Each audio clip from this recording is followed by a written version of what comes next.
சமையலறையில் நான் உப்பா சர்க்கரையா?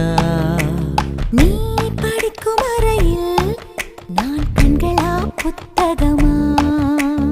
உன் சமையலறையில் நான் உப்பா சர்க்கரையா?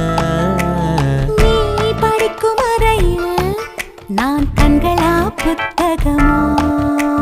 நீ விரல்கள் என்றால் நான் நகமா மோதிரமா? நீதழ்கள் என்றால் நான் முத்தமா புன்னகையா? நீ அழகு என்றால் நான் கவியா ஓவியனா? உன் சமையலறையில் நான் உப்பா சர்க்கரையா? நீ படிக்கும் அறையில் நான் கண்களா புத்தகமா?